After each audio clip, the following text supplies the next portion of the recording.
Je suis tellement reconnaissant à Dieu pour la consolation qu'il m'a donnée. Et après que cela était passé, il me disait la raison pour laquelle cela s'était passé. Et parla avec moi dans une vision en ce qui concerne ma mère. Et c'est pour cette raison que je dis, en ce qui concerne l'évangile que je prêche, j'ai observé cela avec ma mère, avec mes frères, avec ma mère et avec mes frères. Quand on est proche de la mort, ce que cela signifie d'avoir rencontré personnellement Dieu et de l'avoir expérimenté. Oui, alors je suis décidé à aller par la grâce de Dieu à chaque coin de la terre, à chaque créature de toute la création et prêcher ce message du salut, cet évangile, car c'est la puissance de Dieu pour le salut. Car je sais que si cette vie passe, nous avons une vie là-bas. De l'autre côté, nous serons de nouveau jeunes et nous serons dans sa présence et avec cette bénédiction, pour toujours nous vivrons. Et je fais confiance de ce que chaque mère ici et chaque fille et chaque fils et chaque père, que tous, s'ils meurent, ils meurent dans le Seigneur. Et tel qu'il est écrit, ainsi dit l'Esprit, ils se reposent de leurs œuvres et leurs œuvres les suivent. Un jour, nous le verrons. Si ce n'était pas ainsi, pourquoi est-ce que nous sommes ici aujourd'hui? Pourquoi est-ce que nous prêchons alors notre foi est vaine. Non, elle n'est pas vaine. C'est la puissance de Dieu et le Seigneur lui-même rend témoignage parmi nous. Même si nous passons par des souffrances, cela ne fait pas de différence. Nous verrons Dieu. J'aurais souhaité que nous ayons assez de place pour tous. Et je ne sais pas, mais je crois que cela a été annoncé, que ce soir, il y aura le souper du Seigneur. Et j'ai quelque chose de particulier dans les pensées. Je voudrais en fait te dire, peut-être que je devrais déjà le faire maintenant. C'était un homme qui allait avec le taxi au repas, au souper du Seigneur. Il avait un voisin qui était moqueur et qui ne connaissait pas Dieu. Et il lui a demandé, mais où est-ce que tu vas avec le taxi? Et alors il lui a dit, je vais au souper du Seigneur. Et il lui a dit, mais qu'est-ce que c'est que le souper du Seigneur? Alors il a dit, mais c'est le pain et le vin. Alors il a dit, mais moi aussi ici j'ai mon souper du Seigneur à la maison avec mon gâteau et mon whisky. Et ça a été terrible. Il a reçu un infarctus et il est... Déjà c'était... Ça a eu lieu avec lui. Il est mort. Alors soyez dans la crainte, respectez la parole du Seigneur parce que nous ne savons pas à quel temps est-ce que nous serons appelés pour rendre compte devant Dieu.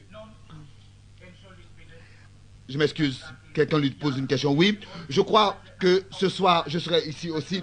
Je voudrais ce soir écouter un bon prédicateur, je vais vous dire frère Neville. Et je viens à chaque réunion du souper du Seigneur. Et si c'est en ordre et que cela plaît au Seigneur et que aussi cela est en ordre pour vous, alors le prochain dimanche, je serai aussi ici, Dieu voulant.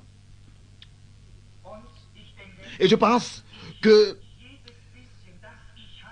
tout ce que j'ai, toute force que j'ai, je veux mettre ça à la disposition dans le royaume de Dieu pour voir chaque âme sauvée qui pourrait être sauvée. Parce que qu'est-ce que je pourrais faire aujourd'hui si je ne savais pas que ma mère était un enfant de Dieu et que je ne savais pas que je la reverrai un jour au ciel. Je sais qu'il y a 31 ans d'ici que je l'ai baptisé dans le Seigneur Jésus-Christ, là-bas dans le fleuve. Et je peux déjà aujourd'hui voir comment est-ce qu'elle me souhaitera la bonne venue là-bas au ciel. Je peux dire, je lui ai dit qu'un jour, tu seras enseveli. Mais celui qui croit et qui sera baptisé, il est sauvé. Et même si je n'avais pas gagné d'autres âmes pour Dieu, en dehors de ma mère, mes efforts et mes fatigues auraient malgré tout servi à quelque chose. En tant que lecture, j'ai deux versets que je voudrais d'abord lire un verset et prier et ensuite lire le deuxième. Vous qui voulez lire avec moi? Le premier chapitre des Actes des Apôtres. Et je voudrais annoncer mon texte, Dieu voulant, le Seigneur voulant. Et la raison, je me suis écrit plusieurs versets, je me suis fait des notes, je ne voudrais pas ici vous retenir longtemps. Mais j'ai essayé d'étudier, j'étais assis dans ma pièce, dans ma chambre, et quand le Seigneur ne m'accorde rien, j'attends encore. J'attends parce que l'Église sait, je ne viens pas ici pour être vu. Non. Je ne viens pas ici parce que vous avez besoin d'un prédicateur. Non, vous avez déjà un prédicateur et c'est le meilleur prédicateur du pays. Non, ce n'est pas le cas. Je viens parce que je ressens que Dieu, dans mon cœur, a mis un message qui pourrait aider son peuple. Quelque chose qui pourrait aider son peuple. Et ensemble avec notre frère bien-aimé, pasteur, nous deux conduits par le Saint-Esprit, nous avons mis notre temps à la disposition du Seigneur et nous sommes ici ensemble pour que chaque âme soit sauvée qui pourrait être sauvée. Et je suis venu parce que je me sens conduit, parce que je sais que le Saint-Esprit a mis un message dans mon cœur qui pourrait aider l'Église. Actes des Apôtres chapitre 1. Nous commençons avec le premier verset. Actes des Apôtres chapitre 1, le premier verset. Théophile, j'ai parlé dans mon premier livre de tout ce que Jésus a commencé de faire et d'enseigner dès le commencement, jusqu'au jour où il fut enlevé au ciel, après avoir donné ses ordres par le Saint-Esprit aux apôtres qu'il avait choisis. Après qu'il eut souffert, il leur apparut vivant et leur en donna plusieurs preuves, se montrant à eux pendant 40 jours et parlant des choses qui concernent le royaume de Dieu. Comme il se trouvait avec eux, il leur commanda de ne pas s'éloigner de Jérusalem, mais d'attendre ce que le Père avait promis. Ce que je vous ai annoncé, leur dit-il. Car Jean a baptisé d'eau,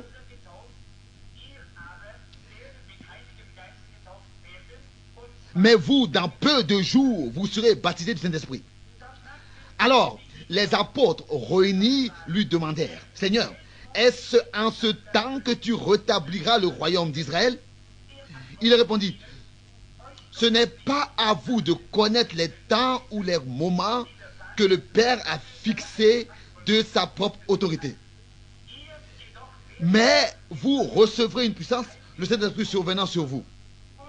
Et vous serez mes témoins à Jérusalem, dans toute la Judée et dans la Samarie, et jusqu'aux extrémités de la terre.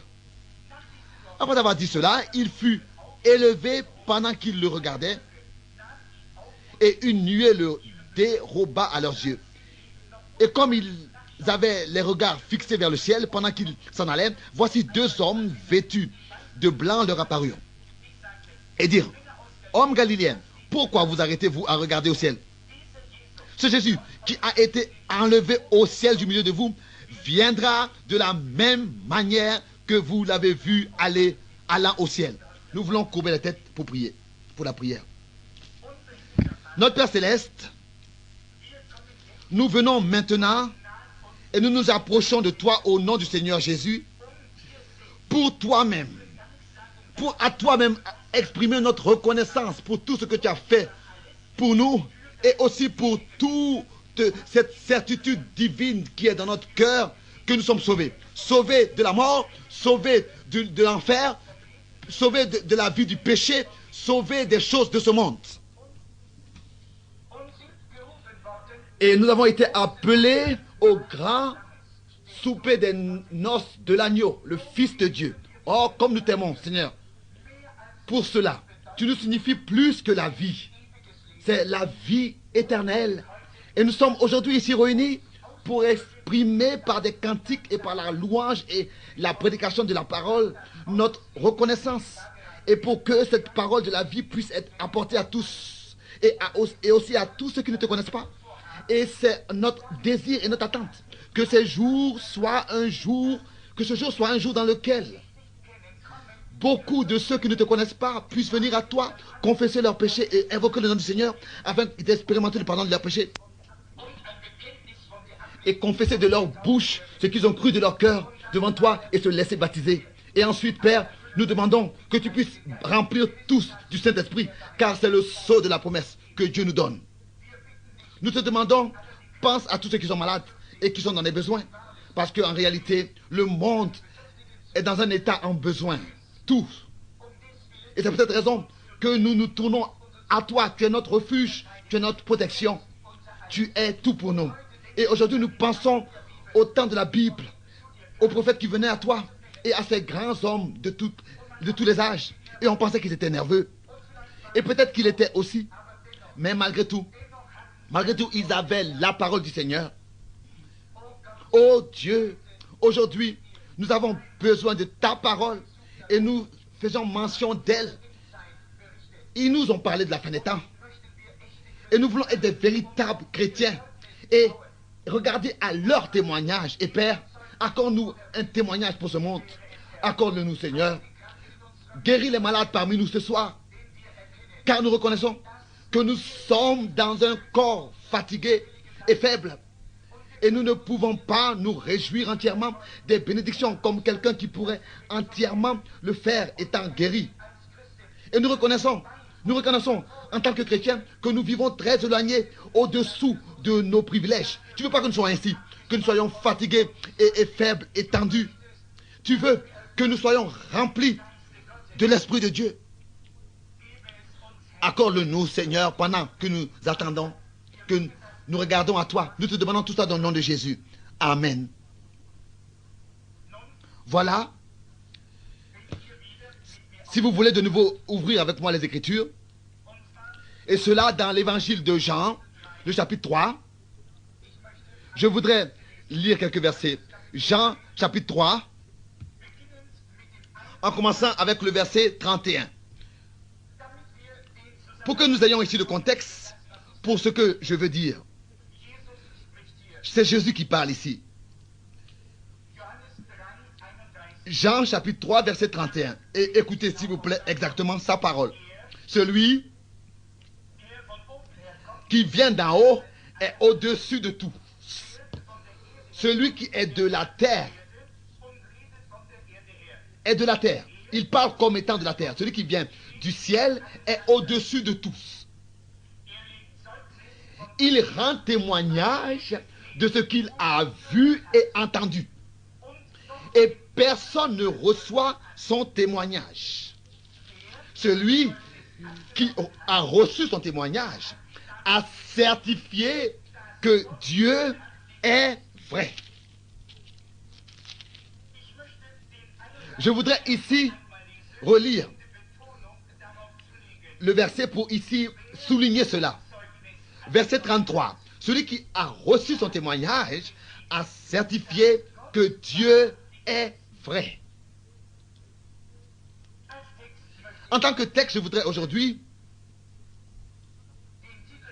prendre ce titre, le témoignage d'un véritable témoin. Témoin et témoignage. C'est pour cette raison que j'ai lu ces deux versets, donc l'un parlant du témoin et l'autre parlant du témoignage. Si un témoignage doit être donné, il faut que ce soit quelqu'un qui ait vu quelque chose, qui ait eu une expérience. Si vous êtes appelé, par exemple, devant un jugement, pour là-bas rendre témoignage, vous devez savoir de quoi vous parlez. Un témoin est quelqu'un qui a vu quelque chose. Il sait que c'est la vérité. Et ils peuvent alors être appelés pour un témoignage. Un témoin doit savoir de quoi il parle. Il ne doit pas être quelqu'un qui dit, quelqu'un m'a raconté ceci là. Non, lui-même doit être le témoin de ce dont il parle. Sinon, il est seulement en train de parler de quelqu'un d'autre qui lui a dit des choses et de raconter, de répéter la chose. Et peut-être que cette personne qui lui a dit cela pourrait être un témoin. Alors, je pense que nous avons vu dans les réunions et comprenons que la vie est très faible et nuisible et que la mort est positive d'une manière que nous devons arriver dans cet état où nous devons savoir que ce dont nous parlons est juste.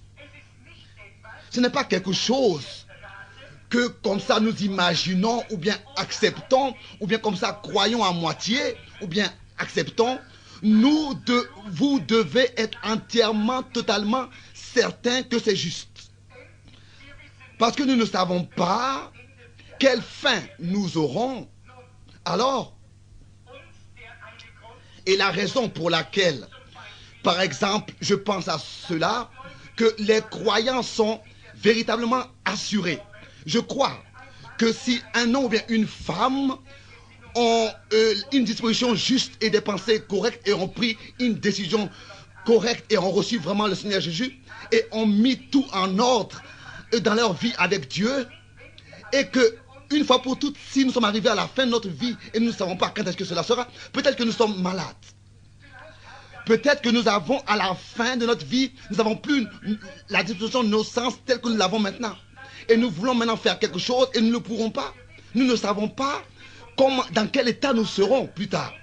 Alors, si déjà maintenant nous avons mis vraiment fermement notre ancre en Christ, quoi qu'arrive, la maladie, quoi que ce soit, alors nous savons que tout est en ordre. Nous sommes alors scellés jusqu'au jour de la transformation de nos corps. Selon Éphésiens chapitre 4, verset 30, n'attristez pas le Saint-Esprit de Dieu par lequel vous avez été scellés. Pas jusqu'au jour de votre mort, mais jusqu'au jour de la transformation de vos corps. Jusqu'à ce que la mort soit surpassée, de laquelle nous sommes conservés par le sceau. Alors pour rendre témoignage, il y a beaucoup de choses qui ont existé et beaucoup de questions qui ont été posées que des gens avaient.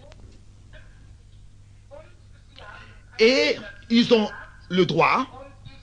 Et moi-même, je me tenais il y a quelques semaines, alors que ma mère vivait encore et pouvait entendre, je me tenais d'un côté du lit et ma soeur de l'autre côté. Et ma mère regardait et disait, mon premier et ma dernière. J'étais l'aîné et ma soeur était la dernière. Et nous étions 8 garçons et une fille, ça fait 9 en tout.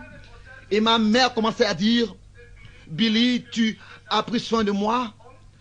Et parce que j'étais dans le ministère, j'ai pu lui accorder quelques secours, plusieurs secours dans sa vie de croyante. Et ma soeur, elle disait à ma soeur, tu t'es occupé de mon linge et tu t'es occupé de mon appartement. Et elle me disait à moi, Billy, tu t'es occupé de moi, tu as veillé sur moi spirituellement. Et quand je faisais quelque chose qui n'était pas juste, tu as pris le soin de me le dire. Je lui disais, bien aimé mère, tout cela est peut-être vrai. Et je lui disais, mais tu sais, en tant qu'enfant, on a souvent brisé ton cœur. Mais elle disait, Billy, tout cela appartient au grand conseil de l'existence. Mais elle savait que sa fin s'approchait. Et elle disait, Billy, et je lui disais de nouveau, mère, alors que j'étais un jeune homme, je savais que Dieu existe. Parce que je l'ai vu de plusieurs manières. Et dans notre famille, vous savez, nous habitions là-bas au Unita Pike et nos voisins étaient catholiques et j'ai commencé à étudier comment est-ce que l'église catholique dit que Dieu lui a donné la puissance en tant qu'église et qu'elle a le droit de décider tout ce qu'elle veut et tout ce qu'elle fait est juste. Et alors, j'ai commencé à étudier toutes ces choses. Et j'ai constaté que plus de 900 différentes communautés sont présentes. Eux ont dit ici, oui, notre Dieu nous a donné la clé, ceci et cela, etc. Et tout ce qu'ils disent devrait être juste et en ordre, pas ce que la Bible dit, mais ce que l'Église dit. Alors j'ai dit, mère, je ne pouvais pas fonder ma foi dans ces choses, parce que l'Église catholique dit quelque chose. Les luthériens, encore autre chose. Les méthodistes, encore autre chose. Et les baptistes, de nouveau, encore autre chose. Et plus de 900 différentes communautés. Je ne pouvais pas fonder ma foi dans ces choses. Alors je lui ai dit, mère, je me suis pris du temps, j'ai lu la Bible. Et j'ai enseigné tel que les apôtres ont enseigné. Je ne me suis pas éloigné d'eux en quoi que ce soit. Là où ils ont baptisé et enseigné qu'on doit baptiser le nom de Jésus-Christ, je l'ai fait. Là où ils ont parlé du baptême de Saint-Esprit, je l'ai fait. Et j'ai enseigné tel qu'ils ont enseigné. Et je disais, mère, j'ai reçu le même résultat qu'ils ont reçu. J'ai vu le même Dieu qui avait confirmé leur enseignement. Il l'a fait ici. Et le même Dieu parmi nous ici s'est révélé. Et il est encore aujourd'hui avec nous. Et il a dit, celui qui boit mon sang et mange ma chair à la vie éternelle, et je le ressusciterai dans les jours. La parole est un témoignage de Dieu. Il y a d'autres témoins que nous pourrons appeler aujourd'hui. L'un, je pense par exemple, dans la nature. Quand le temps de l'automne arrive, et que tel que c'est le cas maintenant, nous observons les arbres, et si nous sommes nés de nouveau, alors nous sommes comme les feuilles d'un arbre, vivants, et quand nous regardons un arbre dans la forêt ou n'importe où, quand cet arbre de l'année, quand cette époque de l'année arrive, alors les arbres sèchent, la vie quitte l'arbre, et dès que la vie quitte l'arbre, alors les feuilles tombent. Nous tous, nous sommes certains de cela, et il y a certaines feuilles qui déjà maintenant perdent leur couleur. Dès que la vie quitte l'arbre, alors les feuilles tombent. Vous voyez, c'est ainsi. nous ensevelissons le corps, mais la vie repart d'où elle est venue, repart à celui qui l'a donnée. Comme par exemple dans l'arbre, la vie repart par les racines et reste sous terre jusqu'à ce qu'une autre époque de l'année arrive. Et c'est dans une certaine époque de l'année que le soleil brille avec plus de force, hein, et ramène la nouvelle vie de nouveau et la fait apparaître. Vous voyez, toutes les différentes saisons sont chacune ordonnées ainsi. Vous voyez, les racines ont reçu la vie pour l'arbre. Et il faut que l'époque de l'année arrive de nouveau pour que ce qui est ordonné dans cette saison se passe. Sinon, rien ne se passe. Et il n'y a rien, il n'y a pas de possibilité d'empêcher l'arbre au printemps et dans la saison chaude d'apparaître et de porter des feuilles et des fruits. Mais il doit attendre jusqu'à ce que cette époque de l'année arrive, avant que la vie puisse revenir et que ce qui est ordonné dans cette époque de l'année se passe. Et cela nous rend aujourd'hui un grand témoignage du Dieu qui a appelé la création à l'existence. Car si nous sommes dans la saison ou alors dans l'époque où cela doit se passer, nous sommes ici dans une vie mortelle, enfin, en tant qu'enfants, et nous avons grandi et nous avons fondé une famille, et la vie continue toujours. Vous voyez, c'est une venue et un départ. Mais vous voyez, si nous sommes non nés d'en haut, la poussière retourne à la terre comme elle y avait été, mais l'esprit retourne à Dieu qui l'a donné. Qui l'a donné.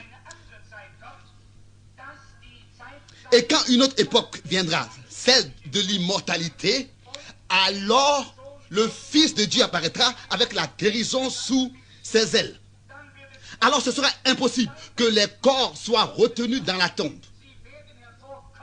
Ils vont apparaître et nous serons à l'image du Fils de Dieu. Vous voyez, la nature rend témoignage de ça.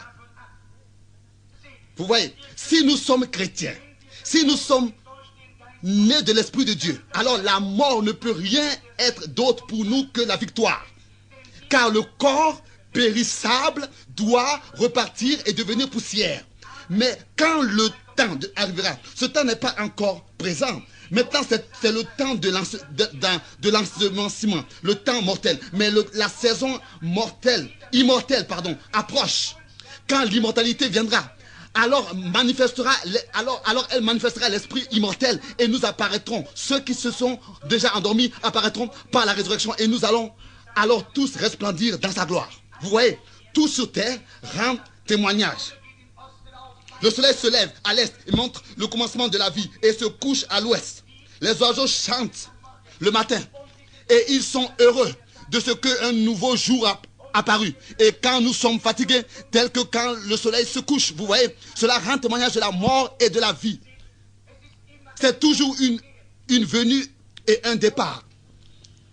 Et les feuilles aux arbres, elles donnent de l'ombre et le fruit pousse. Et quand l'époque de l'année arrive, la même chose se passe. Les fleurs apparaissent et repartent et nous ne pourrions rien trouver. Même si tout ce qui était à l'intérieur de la fleur sortait et que nous ne trouvions plus rien. Mais quelque part, le germe de vie est présent. Et dans une certaine année, dans une certaine époque de l'année, les fleurs apparaissent de nouveau et tout rend témoignage de ce que Dieu fait. J'ai entrepris des voyages par le monde, ça vous le savez. Ça vous le savez, j'ai entendu différentes religions, différentes opinions, les musulmans, les bouddhistes, etc.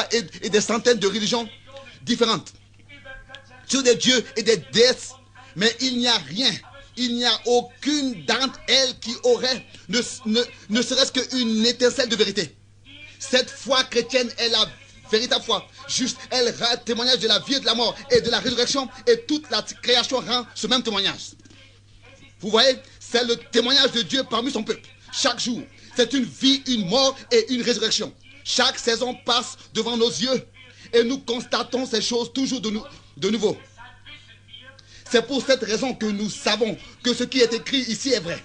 La foi chrétienne est vraie. Elle rend un témoignage vrai. Et cela montre que c'est le grand, le très haut, la plus haute intelligence qui a ordonné tout cela ainsi pour un objectif bien précis. Tout est ici pour un but bien précis. Dieu n'aurait pas eu besoin de créer les arbres ainsi. Il aurait pu, par exemple, il les a créés tous de manière différente, mais tout pour un objectif bien précis, pour servir à son à sa gloire et rendre témoignage pour lui. Il aurait pu, par exemple, faire des arbres comme semblables à un rocher. Il aurait pu faire les fleurs comme il le voulait. Mais il les a créées de sorte qu'elles puissent rendre témoignage. Elles sont les témoins de Dieu. Ils sont de vrais témoins. Toutes les autres religions sont fausses. Seulement Jésus-Christ est vrai, est juste. Témoignage de la vie, de la mort, de la résurrection. Car quand nous allons à la maison, nous ne sommes pas morts, nous revenons. Vous voyez? Et cela montre que c'est Dieu lui-même qui a ordonné cela ainsi. Si le temps le permettait, nous pourrions parler de beaucoup de choses. Ce n'est pas que nous voudrions nous-mêmes ici nous offrir un bouquet de fleurs pour notre enseignement, etc. Mais ici est l'endroit et le lieu où je peux enseigner ce qui est juste. Et je voudrais aussi venir à parler d'une autre chose. La grâce de Dieu qui nous est apparue.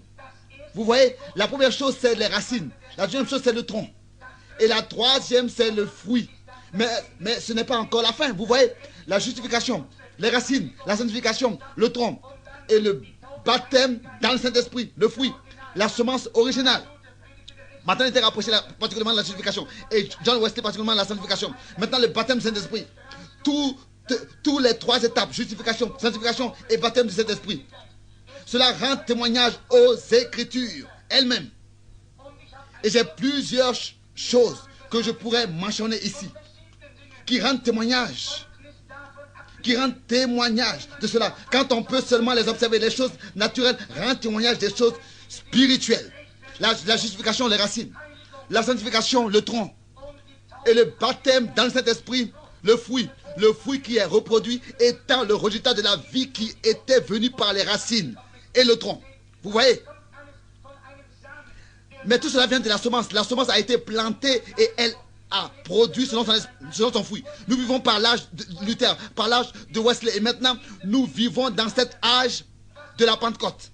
Qu'est-ce que c'est? Maintenant, il s'agit de rétablir du rétablissement de toutes choses. Il s'agit de ramener, de restituer la même église. Elle sera ramenée, restituée de nouveau, dans le même état, dans la même position, par la même chose. Pour la même chose, telle qu'elle a été plantée le jour de la Pentecôte, telle qu'elle rendait témoignage de la mort, de l'enterrement et de la résurrection. Et la nature elle-même rend témoignage de la oh, que le Dieu éternel soit loué pour ces témoignages. Quand nous pouvons regarder autour de nous, nous voyons Dieu partout, tous les jours. Comment est-ce qu'il rend témoignage? C'est seulement parce qu'on ne veut pas admettre cela, qu'on ferme les yeux et qu'on peut alors passer sans s'arrêter. Chaque arbre, chaque fleur, tout ce que Dieu a créé, chaque jardin, toute la création nous tient une prédication. Dieu est Dieu malgré tout. Et nous voyons sa gloire. Et malgré tout, volontairement, nous nous détournons de ces choses. Nous voulons voir les choses différemment pour satisfaire nos désirs selon les imaginations liées aux choses de ce monde qui passeront. Et ainsi, nous laissons dominer par d'autres choses. Détachez-vous de cet esprit et recevez l'esprit de Dieu. Toute la nature, tout rend témoignage. Le ciel, tout rend témoignage. Alors que hier, j'étais assis dans ma chambre d'études, je n'avais pas le temps d'écrire tout ce que je recevais. Tout ce que Dieu m'avait appelé à l'existence rend témoignage de son honneur. Tout. Chaque création de Dieu rend témoignage de Dieu. Et est ici sur terre pour un but bien précis et montre la sagesse de Dieu. Je me tenais sur le sommet des montagnes et j'ai observé tout ce que je pouvais voir. Les différentes sortes de moutons, ceux des montagnes et ceux qui sont sauvages. Et j'ai vu comment est-ce que les arbres des forêts fleurissent. Et aussi comment est-ce qu'à différentes hauteurs, il y a différentes sortes de bois qui poussent. D'abord, les sapins. Et ça continue et arrive ensuite les buissons. Et à la fin, il n'y a que des herbes et du mou. Et ensuite, le sommet, où plus rien ne peut pousser. Mais tout a un ordre individuel, comme c'est merveilleux quand on peut le voir. C'est seulement Dieu qui a pu faire de telles choses et ordonner cela de cette manière. Et c'est lui qui a planifié la vie, c'est lui qui a planifié la vie de chaque chose qu'il a créé. Je vois les palmiers en Floride, je vois cet arbre, le chêne en Amérique centrale. Et je vois les broussailles sur les Rocky Mountains. Partout, différentes sortes de vies. Mais elles rendent témoignage de la gloire du Dieu Tout-Puissant. Oh, regardez la grande mer. Comment est-ce que ces vagues en colère viennent sur le bord de la plage. Comme si elles étaient en colère. Si elles le pouvaient, elles nous inonderaient. Mais Dieu a placé un observateur, la lune, au ciel. Et il a fixé à la mer ses limites. Et cette sentinelle veille jour et nuit. Et quand elle se tourne pour surveiller, la marée baisse. Mais quand elle ne regarde pas, les vagues reviennent. Vous voyez, il surveille les limites pour qu'elles ne soient pas surpassées. Quand elle se tourne pour surveiller, la marée baisse. Mais quand elle ne regarde pas, les vagues reviennent. Qu'est-ce que c'est? Dieu a placé un sentinelle, il rend témoignage. Le Dieu qui a appelé toutes choses à l'existence, qui a parlé au commencement, le Dieu de la Bible demeure Dieu. C'est un témoignage qu'il est le même et que c'est lui. Nous pourrions appeler encore plusieurs témoins de l'Ancien Testament, les prophètes, et voir comment est-ce qu'ils ont rendu témoignage de la naissance de Christ, par exemple. Ésaïe dans le chapitre 9. Ésaïe chapitre 9, verset 5. Des centaines et des centaines d'années avant que cela s'accomplisse, le prophète rendit témoignage et dit: car un enfant nous est né, un fils nous est donné. Comment est-ce qu'un homme pouvait dire ce qui allait arriver, et cela de manière exacte, des centaines et des centaines d'années à l'avance? Un homme né d'une femme, comment il aurait pu savoir cela? Et de la même manière exactement. Un enfant nous est né, un fils nous est donné. Son nom sera appelé Admirable, Conseiller, Dieu Puissant, Père éternel, Prince de la paix. Et ils ont même dit où est-ce qu'il naîtra. Les prophètes ont parlé sous l'inspiration et ont dit: et toi, Bethléem, Ephrata, petite entre les milliers de Judas, de toi sortira pour moi celui qui dominera sur Israël. Qu'est-ce qui a touché les prophètes? Qu'est-ce qui a touché les prophètes? Qu'est-ce qui les a inspirés, cette inspiration exacte? Pas seulement cela. Les prophètes ont dit à l'avance ce qu'il ferait. Ce qu'il fera. Les prophètes ont vu sa naissance et ce qu'il fera. Même l'endroit de sa naissance, pas comme ça, une région ou un engendrement habituel. Pas un enfant quelconque qu'une femme reçoit, mais né d'une vierge. Grand mystère, né d'une vierge. Une vierge enfantera. Oh, cela devrait nous toucher. Vous voyez, des centaines d'années, cela a été dit à l'avance et d'une manière parfaite. Comment est-ce que cela allait arriver? Oh, si nous voulons parler de témoignages venant de celui qui est surnaturel, du Dieu très haut, du Dieu vivant. Ils n'ont pas seulement dit à l'avance l'endroit de sa naissance, mais aussi comment est-ce qu'elle allait se passer et ce que le monde lui fera. Les signes et les prodiges qui auront lieu pour le confirmer en tant que Messie.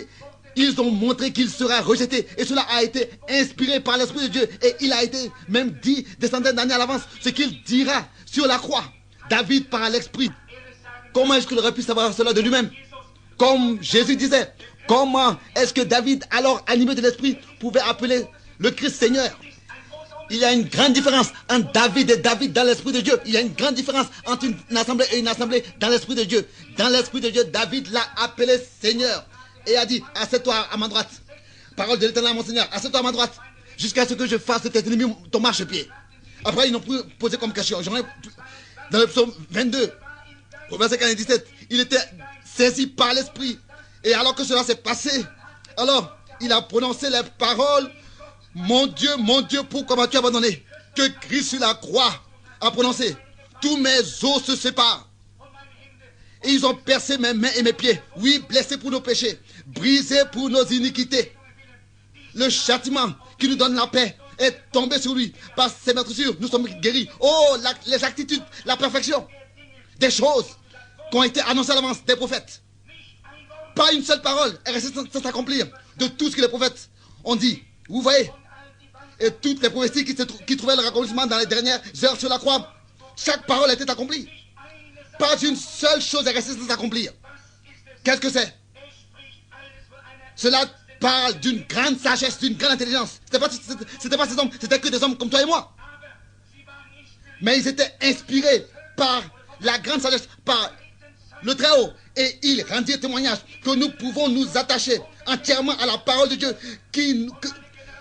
nous qui vivons dans cette génération.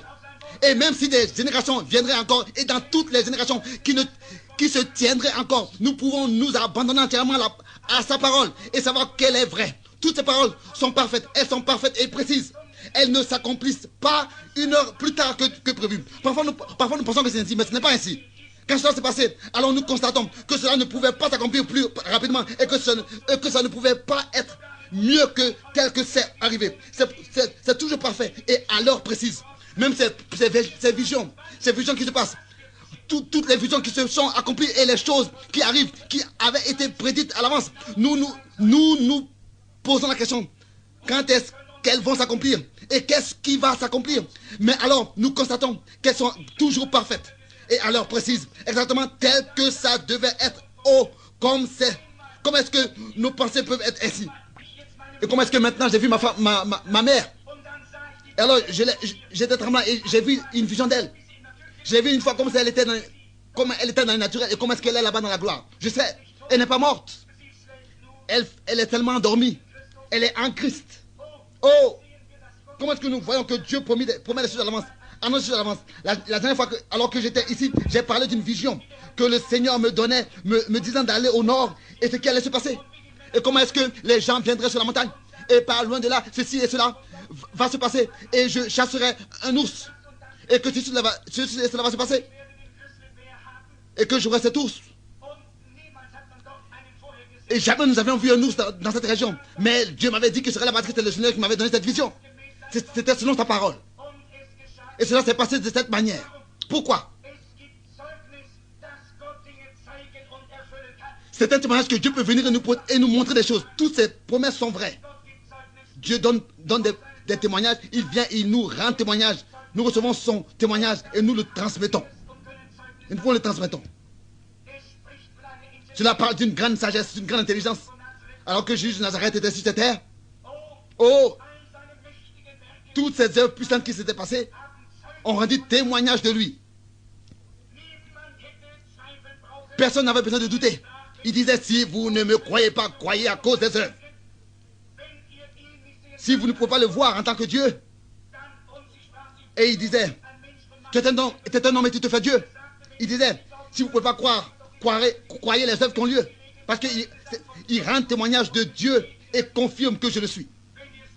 Si vous ne pouvez pas me croire, croyez les œuvres et les signes qui suivent. Et que le Messie ne devait pas faire ceci et cela. C'était un témoignage. Et ce témoignage a été rendu. Et Martha, elle s'était donnée là-bas. Marthe, elle est venue à Jésus. Son frère était mort, était dans la tombe. Et son corps était déjà décomposé. On ne pouvait plus le reconnaître. Et son corps était déjà là-bas. Mais elle a dit, Seigneur, nous croyons que tu es Christ, le Fils de Dieu qui devait venir dans le monde. Nous sommes certains de cela. Il a dit, je suis la résurrection et la vie. Celui qui croit en moi et qui meurt, vivra, même s'il meurt. Et celui qui vit et qui croit en moi ne mourra jamais. Croyez-tu cela? Elle a dit, oui, Seigneur. Oui, je crois. Je crois que tu es le Fils de Dieu qui devait venir dans le monde. Maintenant sera manifesté que je suis le je suis.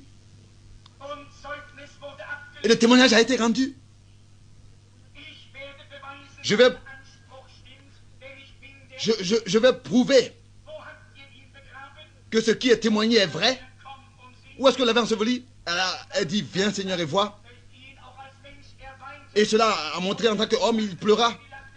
Avec ceux qui pleuraient, il rit avec ceux qui rient. Et il a la victoire avec ceux qui ont la victoire. Et il leur accorde la victoire. Il est arrivé à la tombe. Il s'est tenu là. Alors qu'il vit que tous pleuraient, alors il a pleuré aussi. Et il a vu que la décomposition avait eu lieu déjà.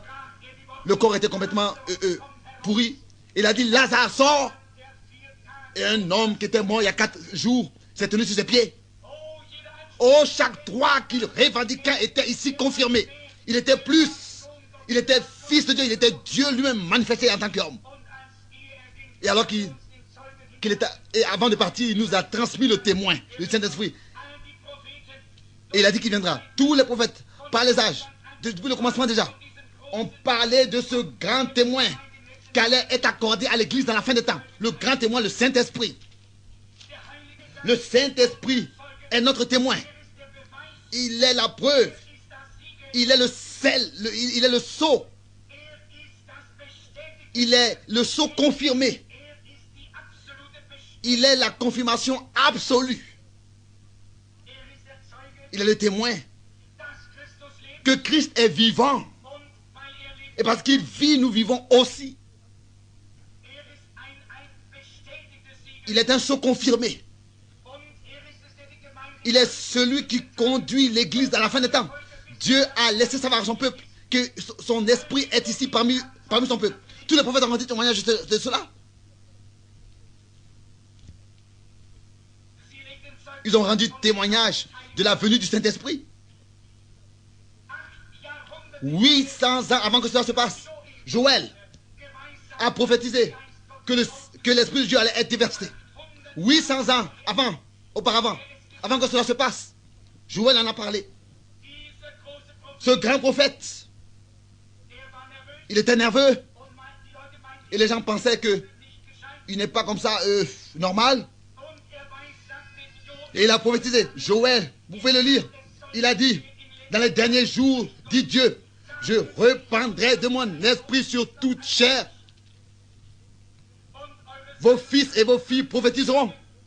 Vos jeunes gens auront des visions et vos vieillards auront des songes. Oui, sur mes serviteurs et mes servantes. Dans ces jours-là, je répandrai de mon esprit et ils prophétiseront. Je ferai paraître des prodiges en haut dans le ciel et des miracles en bas sur la terre. Du sang, du feu, etc. Et cela se passera avant l'arrivée du jour du Seigneur, de ce jour grand et glorieux. Alors quiconque invoquera le nom du Seigneur sera sauvé.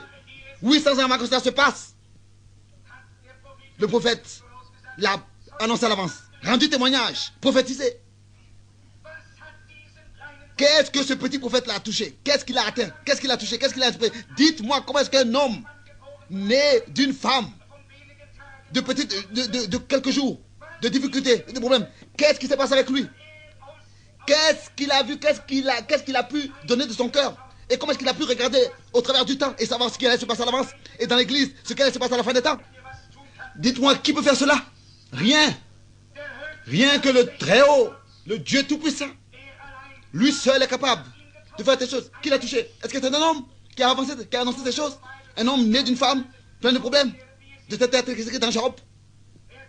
Il vient, il flétrit comme une fleur, et il rend son esprit, et il n'existe plus. Mais sur un tel homme, l'Esprit de Dieu est venu, et le Dieu Tout-Puissant peut traverser toute barrière, et se révéler aux hommes, et pénétrer tout, et montrer, et révéler aux hommes ce qui va arriver. Alléluia. Un tel témoignage vivant du Dieu vivant. Il dit à l'avance, il montre les choses avant qu'elles arrivent. Il montre les choses avant qu'elles n'arrivent. Et il le dit à l'avance, dans l'assurance, la certitude et l'exactitude parfaite. Qu'est-ce qui pourrait rendre? Ça, c'est un témoignage de Dieu. Qu'est-ce qui pourrait rendre témoignage de cette manière? En dehors du Dieu vivant lui-même. Il est un témoin. Prophétiser que cela allait arriver dans les derniers jours.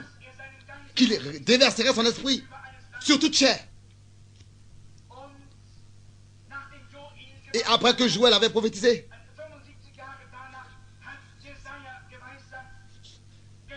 75 ans plus tard, Esaïe aussi a parlé de ce témoin qui viendrait à la fin des temps.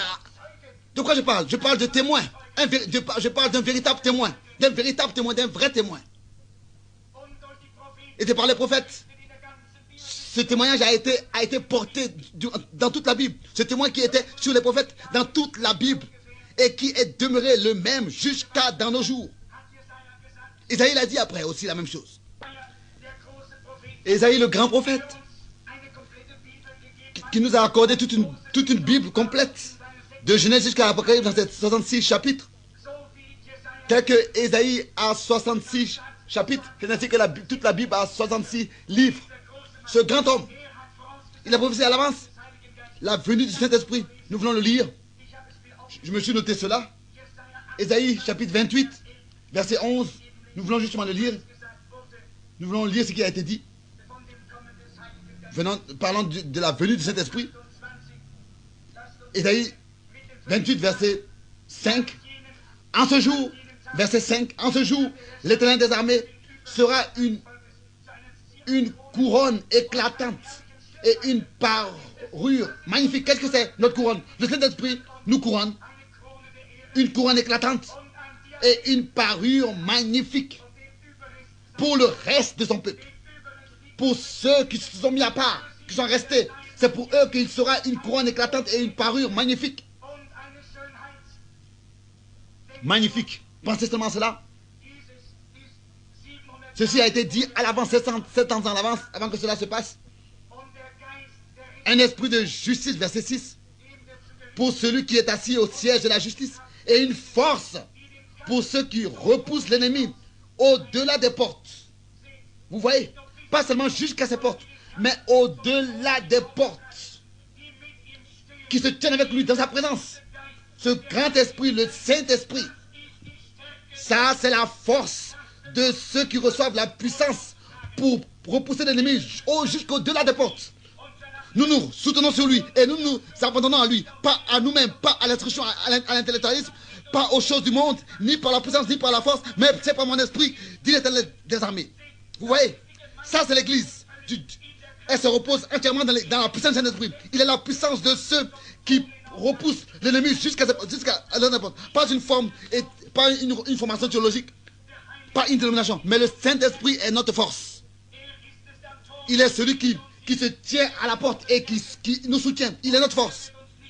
Il ne nous rejettera pas, il nous accordera son secours. Maintenant, nous continuons à lire. Mais eux aussi, ils chancellent dans le vin. Les boissons fortes leur donnent des vertiges. Verset 7. Sacrificateurs et prophètes chancelant dans les boissons fortes. Ils sont dominés par le vin. Ils ont des vertiges à cause des boissons fortes. Ils chancellent en prophétisant.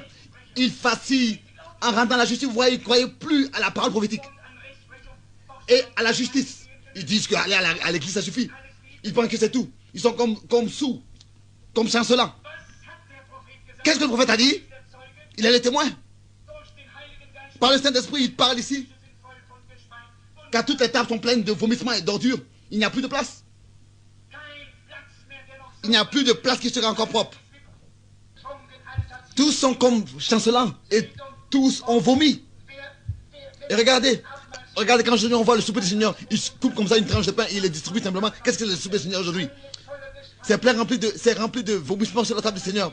À qui enseignera-t-il la connaissance et à qui fera-t-il comprendre ce qui est annoncé? Qui va comprendre l'enseignement? Qui veut comprendre l'enseignement? S'il s'appuie sur des écoles bibliques et n'accepte pas la parole de Dieu et dit ceci était pour d'autres époques, plus pour aujourd'hui. Vous voyez, la table est pleine de vomissements. Les prophètes avaient permis à Dieu de parler par eux. À qui enseignera-t-il la connaissance? Est-ce qu'il y a des enfants qui viennent d'être sauvés, qui viennent de quitter la mamelle? N'utilisez pas les titres pour le baptême. Si la Bible nous enseigne que nous devons baptiser au nom de Jésus-Christ, ne pensez pas que d'avoir de bonnes relations avec le prédicateur, cela suffit. Vous devez naître d'en haut pour pouvoir entrer et voir le royaume de Dieu. Il faut que toutes les écritures soient prises en considération, pas un peu ici, un peu là. Car c'est par des hommes aux lèvres balbutantes et au langage barbare que je parlerai à ce peuple. Alléluia. Par des hommes aux lèvres balbutantes. Un bégaiement dans l'église. On est assis là et du cela arrive. C'est balbutiante. Un langage barbare. Ainsi je parlerai à ce peuple. Poussé par le Saint-Esprit. Par un langage barbare. Ainsi que je parlerai à ce peuple. Et je leur dirai, ceci est le repos.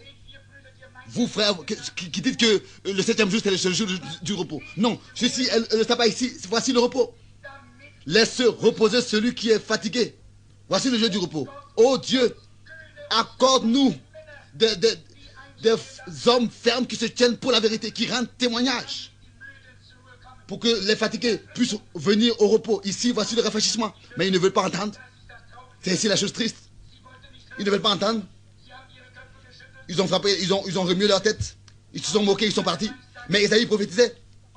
Il disait que cela aura lieu et qu'il déverserait son esprit et qu'il sera pour les résidus de son peuple une couronne de beauté pour l'église, pour refouler la guerre jusqu'au-delà de ses portes. Et avec des lèvres bégayantes et une langue étrangère, je parlerai à ce peuple auquel j'avais dit, c'est ici le repos, c'est ici ce qui rafraîchit. Mais ils préfèrent leur dénomination et organisation et marchent selon les ordures qu'ils ont vomi et se mélangent avec le monde dans la convoitise et les choses de ce monde. Ils ne sont pas nés d'en haut, mais repartent dans les choses de ce monde et sous la maison du Seigneur, et vont là où on danse dans les parties et ont toutes sortes de choses semblables. Et là où les femmes portent des vêtements immoraux, des cheveux coupés, se promènent en moitié nus, et la Bible a annoncé à l'avance qu'elles le feront. Ésaïe l'a dit. Ésaïe 3 à partir du verset 16. En concernant les filles de Sion, orgueilleuses. Et comment est-ce qu'elles vont se conduire? Dieu avait rendu juste témoignage à l'avance. C'est vrai. Et ils mettent leur confiance dans les choses qui passent de ce monde au lieu de mettre leur confiance dans la puissance de Dieu pour qu'elles soient sauvées. Vous voyez? Cela a été annoncé à l'avance. 75 ans après Joël. Et 700 ans avant la naissance de Jésus. Mais du temps de Jésus, il y avait un homme, l'un des plus grands des prophètes, Jean-Baptiste. Tous savaient que c'était un prophète reconnu, le précurseur de la première venue du Christ. Et la même chose est promise pour les derniers jours. Jésus disait, qu'êtes-vous allé voir au désert? Un roseau agité par le vent qui fait que passer d'une assemblée à une autre, agité ici et là? Non, pas Jean, non. Qu'êtes-vous allé voir? Un homme vêtu d'habits précieux? Non. Ces gens qui portent des habits précieux et qui aspergent les enfants, etc., sont dans les maisons des rois. Ce ne sont pas des gens qu'on pourrait trouver dans les déserts. Ils ne savent pas comment tenir et utiliser l'épée de l'esprit. Alors, qu'est-ce que c'est? Qu'est-ce qu'il faut aller voir dans le désert? Je vous dis plus qu'un prophète. Plus qu'un prophète. Écoutez, ce grand prince, il était habillé d'une peau de chameau. Il s'est nourri dans les déserts. D'une manière simple, alléluia. Pas comme ça d'expérience théologique, mais une expérience avec Dieu. Il a parlé avec Dieu et Dieu a parlé avec lui. Et il savait de quoi il parlait. Bien sûr, il a apparu au bord du Jourdain. Et il disait aux pharisiens, ne pensez pas en vous-même que vous avez pour père Abraham. Parce que je vous dis que de ces pierres, Dieu est capable de faire des enfants d'Abraham. Il était le prince parmi les prophètes. L'homme qui avait le privilège d'annoncer le Messie, de présenter le Messie. Il a reconnu le signe du Messie. La lumière est descendue des cieux et s'est reposée sur lui. C'était un témoignage pour lui. Qu'est-ce que vous dites sur cela? Ici, parce que ces paroles, il s'est tenu là en tant que prophète, en tant que témoin. Il a dit, je vous baptise d'eau pour la repentance, mais celui qui vient pour moi est plus grand que moi. Je ne suis pas digne d'ôter ses sandales. Il vous baptisera d'esprit et de feu. Il a son vent à la main. Il nettoyera son air. Il amènera son blé dans le grenier. Mais il brûlera la paille dans un feu qui ne s'éteint point. Il a prophétisé que le témoin est présent, le témoin est là, le Saint-Esprit est venu. Je vous baptise d'eau. Ça, c'est mon devoir. Je vous baptise d'eau pour la repentance. Alléluia. Mais celui qui vient, qui était avant moi, et dont Isaïe et les autres prophètes ont déjà parlé, ont déjà témoigné, il vient, il est plus grand que tous. Et il vous accordera un autre témoin. Pas d'eau, mais d'esprit et de feu. Il vous accordera un véritable témoignage. Il est le témoin de Dieu. Il ôtera de vous l'esprit religieux qui se satisfait seulement des réunions. Il vous donnera un véritable témoignage parce qu'il vous baptisera d'esprit et de feu. Et il a son vent à la main. Déjà la cognée est mise à la racine des arbres. Et tout arbre donc qui ne produit pas de bons fruits sera coupé et jeté au feu. C'est à cause de ça. Repentez-vous. Préparez-vous. Car l'heure est proche. Ce grand homme, il s'est tenu là en tant que grand prophète. Et il a effectué son ministère. Et alors 3 ans plus tard, Jésus, notre Seigneur, a aussi terminé son ministère terrestre. Et il a dit, c'est bon pour vous que je parte. Parce que si je ne pars pas, le Saint-Esprit ne viendra pas. Mais si je suis parti, je vous l'enverrai. Un peu de temps. Et le monde ne me verra pas. Mais vous me reconnaîtrez, vous me verrez. Vous le reconnaîtrez, il viendra. Parce que je serai avec vous. Je serai en vous jusqu'à la fin du monde. Luc 24, verset 49, à la fin de son ministère sur terre. Il a dit, Luc 24, verset 49, voici je vous envoie la promesse de mon Père sur vous. Je vous envoie la promesse que Isaïe avait donnée. Je vous envoie la promesse que Joël avait dit. Je vous envoie la promesse de tous les prophètes. Parce que Dieu avait montré aux prophètes. Je vous envoie la promesse de mon Père. Et cette promesse viendra sur vous. Mais attendez à Jérusalem. Arrêtez de prêcher, arrêtez de chanter, arrêtez à tout faire cette chose. Attendez à Jérusalem jusqu'à ce que cela se passe. Jusqu'à que vous soyez revêtus de la puissance d'en haut. Quel témoin ce sera alors? Attendez à Jérusalem. Pas jusqu'à ce que vous ayez terminé vos études de l'école supérieure ou du séminaire ou reçu un diplôme de théologie. Ou alors que vous ayez appris une langue étrangère pour pouvoir voyager comme missionnaire. Non, ce n'était pas. Attendez jusqu'à ce que la puissance vienne du haut des cieux. Alors vous serez mes témoins. Attendez jusqu'à ce que vous soyez revêtus de la puissance d'en haut. Oh Dieu, pourquoi est-ce que les hommes peuvent pas voir cela et comprendre cela? Que ce n'est pas comme ça d'être membre d'une église. C'est plus, c'est d'attendre la puissance.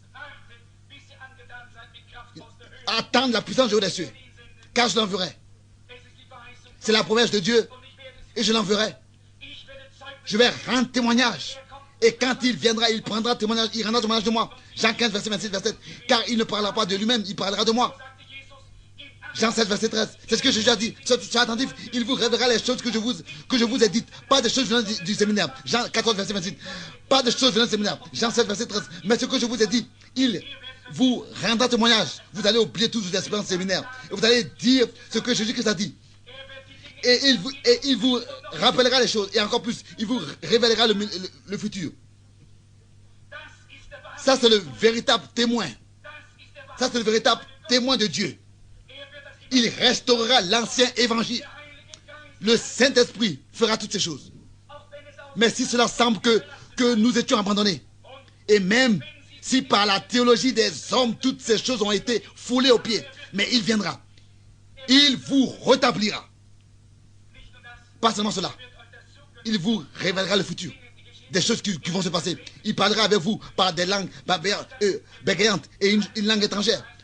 Tout ce que Dieu a promis, il le fera. Il a dit, il envoie la promesse du Père. Cela s'est passé le jour de la Pentecôte. Cette promesse du Père est venue. Qu'est-ce qu'ils ont dit? Ils ont dit, mais nous sommes ses témoins. Nous sommes les témoins que ces choses qui ont été promises se sont accomplies. Oh, comme c'est merveilleux, nous sommes témoins. Maintenant, je me sens vraiment bien. Ils pouvaient se lever et dire, nous sommes ses témoins. Nous n'avons pas de diplôme, bien sûr pas. Bien sûr. Certains étaient des juifs, solides et forts, mais tout cela a été ôté d'eux. Regardez Simon-Pierre, par exemple, qui disait qu'il ne voulait pas manger quelque chose à l'époque, qui ne mangera rien de pur. Regardez Saul, Paul qui avait persécuté les chrétiens, les croyants. Qu'est-ce qui s'est passé alors quand il a rencontré le Seigneur sur le chemin de Damas? Il se tient devant le gouverneur Félix et a dit, je ne suis pas insensé, mais de cette manière, je sers le Dieu de mes pères, le Dieu de mes pères.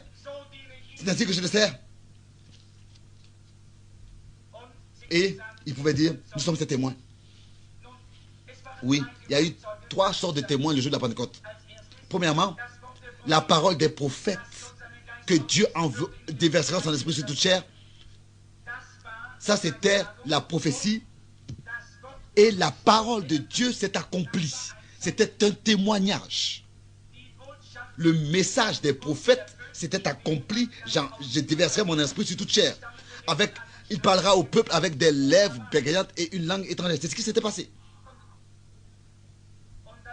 Et il y a eu aussi encore un autre témoignage. La parole des prophètes s'est accomplie. C'est le témoignage numéro 1. Le deuxième témoignage a été celui du peuple. Parce qu'il pouvait rendre témoignage que quelque chose s'était passé. Vous voyez, ils étaient là-bas, cachés dans la salle. Ils s'étaient retirés. Ils avaient honte. Ils ne voulaient pas être vus des autres. Ils ne voulaient même pas se montrer. Ils avaient honte d'une manière ou d'une autre tous. Ils ont eu peur, ils ne voulaient rien dire. Ils ont eu peur de tout ce que... C'est comme ça aujourd'hui avec les églises. Ils ont peur que trop de choses se passent et que cela attire l'attention des gens et que cela soit remarqué. Ou alors, ils ont peur de faire quelque chose qui n'est pas vrai, qui n'est pas juste. Pourquoi vous savez cela? Ce dont nous avons besoin aujourd'hui, c'est d'une effusion du Saint-Esprit. D'une effusion, d'être rempli d'une manifestation du Saint-Esprit, de l'Esprit de Dieu. Et pour que nous puissions dire, parce qu'il pouvait dire, nous sommes témoins, nous sommes remplis de lui. Et Pierre dit, vous hommes juifs et vous tous qui séjournez à Jérusalem, prêtez l'oreille. Et à mes paroles, les gens ne sont pas ivres, ces gens ne sont pas ivres, comme vous le supposez. Car c'est la 3e heure du jour. Mais c'est ici ce qui a été dit par le prophète Joël. Dans les derniers jours, dit Dieu, je répandrai de mon esprit sur toute chair. Et nous rendons témoignage que la parole des prophètes a trouvé accompli. C'est accompli, nous sommes remplis. Nous sommes l'accomplissement de cette promesse. Nous sommes témoins. Oh, comme c'est merveilleux. C'est ce que l'Église a besoin d'aujourd'hui. Elle a besoin de ça aujourd'hui. Tous ces millions qui se disent chrétiens ont besoin de ça. D'une nouvelle Pentecôte. Pas comme ça d'étudier en arrière comment cela s'était passé. Pas de regarder 25 ans en arrière et d'étudier comment est-ce que cela s'était passé. Mais plutôt un témoignage dans le présent. C'est quelque chose qui se passe. Et le déversement du Saint-Esprit rend témoignage de la résurrection du Seigneur Jésus-Christ. Jean, sur l'île de Patmos, il était là-bas à cause de la parole de Dieu. Il en rendait témoignage. C'est comme là-bas. Le jour de la Pentecôte, il y avait la parole des prophètes qui s'était accomplie. Et des gens rendaient témoignage de cet accomplissement qui s'était accompli en eux. Et le Saint-Esprit lui-même confirmait leur témoignage. Vous voyez 3 sortes de témoignages. Et la Bible dit que tout doit reposer sur 2 ou 3 témoins. Il y a la parole des prophètes qui s'est accomplie. Il y a les gens dans lesquels cette promesse s'est accomplie. Quelque chose s'était passé. Ils savaient. Ils n'avaient plus peur. Ils n'avaient plus peur devant les gens, devant la mort, devant plus rien. Il y a quelque chose qui s'était passé avec eux. Ils avaient oublié leur propre théologie, leur propre pensée, toutes les traditions des hommes. Quelque chose qui s'était passé avec eux. Laissez voir, attendez cela. Ils ne sont pas sous, ils ne sont pas ivres. Vous voyez, ils ont oublié tout, Ils ont laissé tout en arrière. C'est ce dont nous avons besoin. L'Église a besoin de cela. La même chose.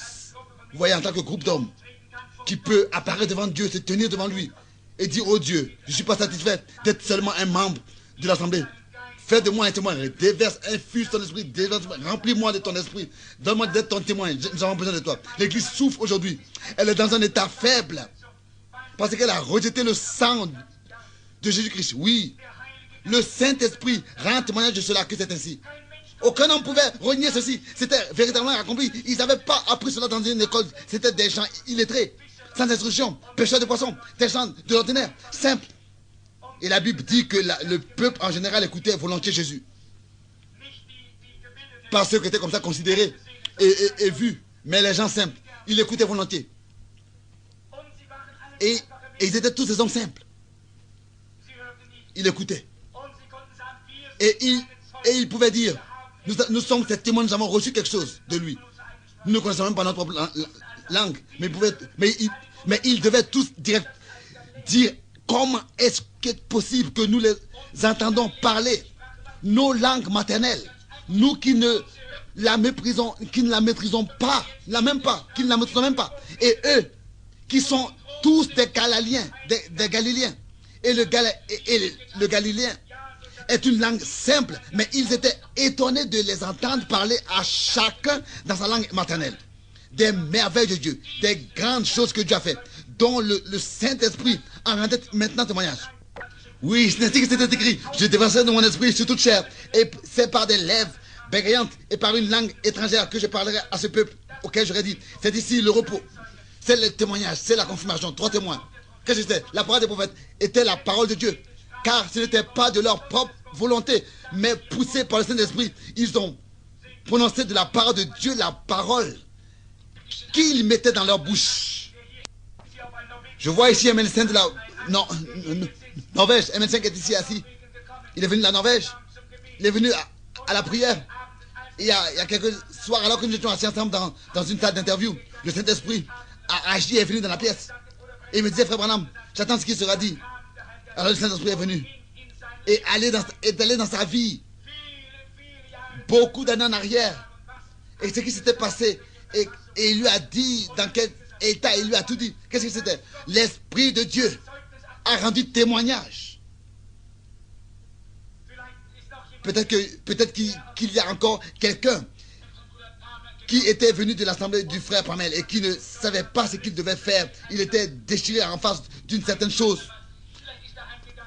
C'est un homme bien. Peut-être qu'il est reparti à la maison. Et le frère m'a appelé, m'a demandé de le recevoir, etc. Et de l'agréer, de l'entendre. C'était un frère de son assemblée là-bas, etc. Il était dans l'interview. Et j'étais assis là-bas. Et quelque chose de profond s'est passé. Le Saint-Esprit est descendu et l'a révélé. Et alors, il a commencé à se réjouir et à pleurer de joie.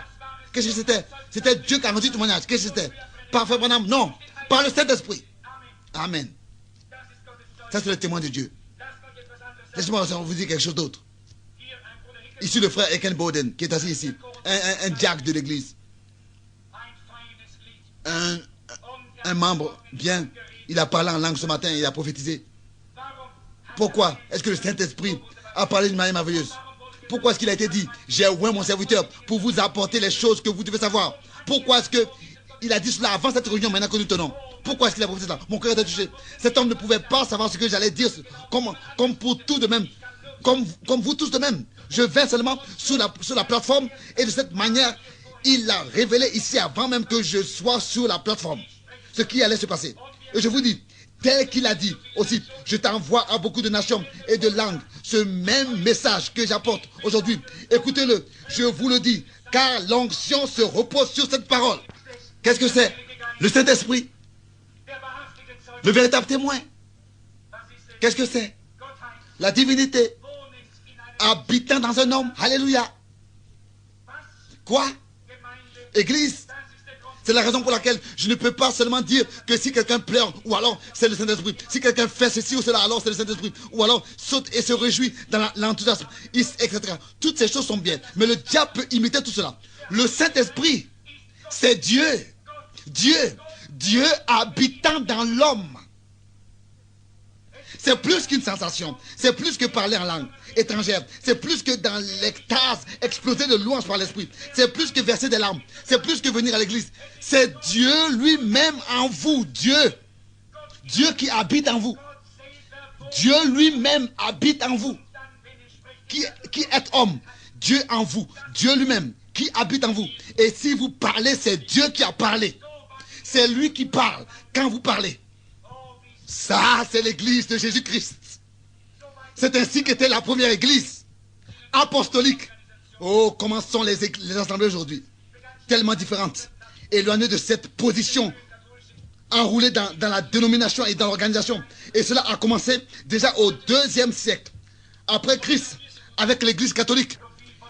Ils ont commencé à infiltrer la philosophie des hommes. Et ils disent, nous sommes de bons hommes, nous appartenons à l'église. Écoutez-moi, c'est ici le message, l'accomplissement de la prophétie du frère Eken Bowden de ce matin. C'est le Saint-Esprit qui parlait par sa bouche. Nous sommes des hommes, des personnes bien. Et nous allons à une assemblée. Nous voulons être gentils et être des gens qui font du bien. Nous ne voulons blesser personne. Nous voulons être de bons chrétiens gentils. Nous ne voulons pas produire quelque chose. Christ n'est pas quelque chose qu'on essaie de produire. Une vie qu'on essaie de vivre. Oh, si seulement je pouvais avoir les paroles justes pour vous le dire de la part de Dieu. À une brebis, on ne demande pas de produire de la laine. On ne lui demande pas de le faire. Une brebis donne de la laine. Car c'est sa nature. Elle n'a pas besoin de dire, oh, je dois bien me conduire pour pouvoir porter de la laine et peut-être que je recevrai de la laine. Non, elle n'a pas besoin de se faire de soucis pour cela. Si c'est sa nature, elle aura de la laine. Elle n'a pas besoin d'en produire. Vous n'avez pas besoin de faire quelque chose de vous-même, quelque chose d'agréable, de vous rendre agréable. Oh, je ne devrais pas faire ceci ou cela. Ou alors, oh, je devrais faire cela car je suis un chrétien. Oh frère, vous essayez de vous sauver de vous-même et de vous venir en aide par vos efforts humains. Vous n'êtes pas sincère. Qu'est-ce qui se passe devant la chair? Et qu'est-ce qui se passe avec ceux qui écoutent? Qu'est-ce qui se passe dans les écoles bibliques? Ici, c'est la chose. Ils enseignent des gens la théologie. Vous dites que c'est ce qui fait la force d'un chrétien. Aujourd'hui, quand on demande à quelqu'un, es-tu chrétien? Oui, je suis baptiste. Es-tu chrétien? Oui, je suis baptiste. Et c'est cela la force du christianisme. Oh, comme cela était différent, gloire à Dieu, alléluia. Comme cela était différent dans la première église. Ils n'avaient rien à dire de ces choses, de semblable à toutes ces choses. Mais ils étaient remplis de la puissance du Saint-Esprit. Et ils furent délivrés du péché et de la mort. Ils n'étaient pas chrétiens de nom. Ils avaient l'amour de Dieu qui brûlait dans leur cœur. Becky, ma fille, elle était avec moi quelque part et il y avait quelqu'un qui demande et il y a quelqu'un qui demandait dans un entretien comment est-ce que Dieu a pu regarder les premiers chrétiens jetés aux bêtes et des gens se sont assis et ont regardé ces bêtes déchirer ces victimes, c'était si cruel, etc. Mais Dieu veillait sur tout. Et il y a quelqu'un qui disait, mais c'était des chrétiens qui ont fait cela. Non, aucun chrétien n'a tué son prochain. Cela serait contraire au caractère que Christ a donné. Non, non, non. Ce n'étaient pas des chrétiens qui ont fait cela. Les lions ont été détachés sur les vrais chrétiens. Mais vous voyez, dans ces croyants, il y avait la puissance de Dieu. Ils pouvaient endurer cela. Ils n'ont pas renié le Seigneur. Non, ils restèrent fermes. Et ceci, dans une pièce qui avait été présentée aux enfants, il y a quelqu'un qui devait combattre un lion et avec une épée, il a surmonté le lion et l'a abattu à terre, et a utilisé cette épée. C'est comme un Africain qui avait été attaqué par un lion et en s'adressant à quelqu'un qui s'est écrit ôte-moi vite la vie car je souffre et je vais mourir de toutes les manières. Mais la personne lui a répondu, oh, je suis chrétien, je ne peux pas t'ôter la vie, je peux que croire que Dieu te vienne au secours. Je peux ôter la vie d'un animal, mais pas celle d'un homme. Et quand on pense à tout ce qui a été commis dans les temps des persécutions de la part de ceux qui étaient au gouvernement, ils vont recevoir leur jugement. Non, personne n'a le droit de tuer, non, personne. Il y a des personnes qui sont touchées dans leur cœur en pensant à ces massacres et ils se posent la question, comment est-ce que cela a été possible? Le sang a jailli et beaucoup ont perdu leur vie. Des chrétiens sont tombés sur leur face et on dit, Seigneur, reçois mon esprit. Vous voyez, nous disons que nous souffrons pour Christ. Quel témoignage rend notre vie pour Christ?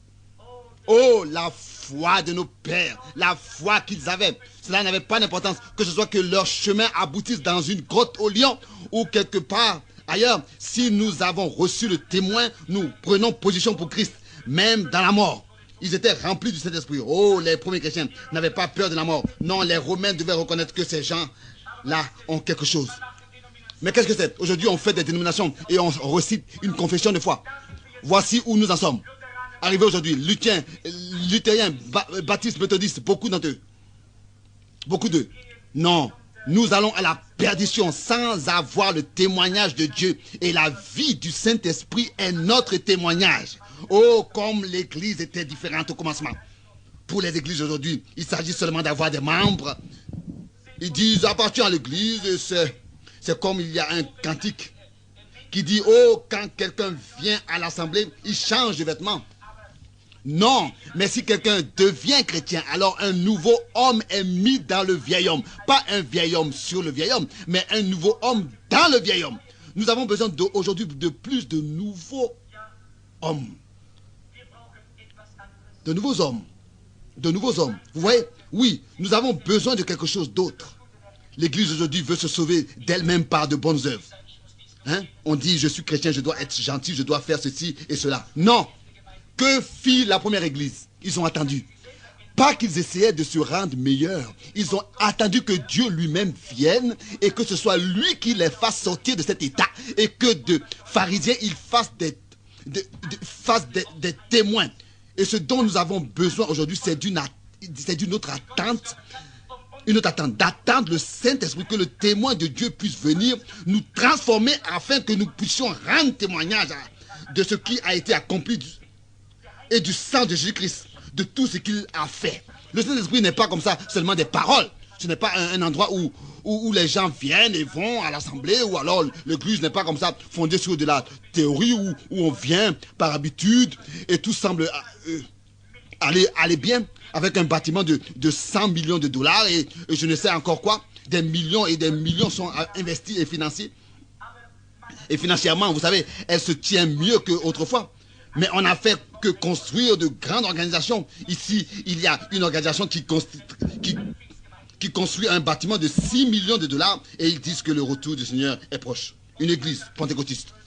Et on dit, oh, on doit avoir le plus grand bâtiment et tout ce qui est meilleur, etc. Et dans leurs occupations, ils se sont éloignés de ce désir vrai d'être remplis du Saint-Esprit, de la guérison divine, de la présence et de la puissance de Dieu. Et ils se donnent à la concurrence avec d'autres églises, avec les méthodistes et d'autres grandes églises. Et ils renient lentement les choses pour lesquelles la première église s'est tenue. Parce qu'ils se sont organisés dans une soi-disant union. Et maintenant, ils appartiennent même au Conseil mondial des églises. Quelle honte, quelle douleur de l'occasion que nous avons en face d'un monde qui meurt. Et le communisme les envahit lentement. Et le communisme a été formé seulement en raison de l'infirmité du christianisme. De ce soi-disant christianisme. Oh, quelle occasion aujourd'hui pour l'église du Dieu vivant de se tenir sur ses pieds avec le baptême du Saint-Esprit.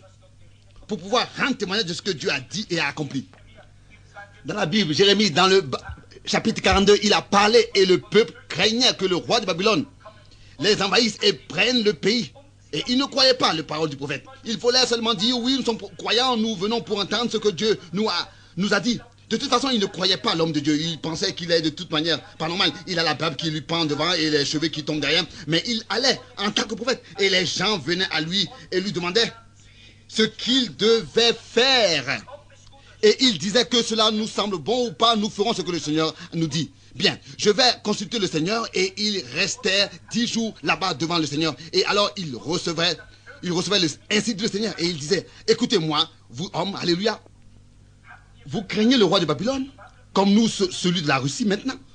Aujourd'hui, vous pensez de devoir fuir en Égypte parce que vous pensez qu'il viendra de Babylone et vous voulez fuir d'une ville à une autre et ainsi échapper les bombes atomiques. La seule possibilité d'échapper, c'est de sortir du péché. Jérémie disait, si vous vous convertissez à Dieu et lui donnez tout votre cœur et mettez sa parole en pratique et faites ce qu'il attend de vous et ce qui est juste, alors vous n'avez pas besoin de craindre le roi de Babylone. Et savez-vous ce qu'ils ont dit alors qu'ils entendaient ce témoignage de Dieu?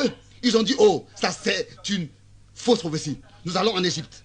Qu'est-ce qu'il dit? Et alors Jérémie a annoncé que Nebuchadnezzar viendra et amènera tout en captivité et qu'ils mourront par le tranchant de l'épée. Frère, il n'a pas de possibilité dans ces jours d'échapper à tout ce qui viendra sur la surface de la terre. Si ce n'est que par le Saint-Esprit, une repentance réelle est envoyée.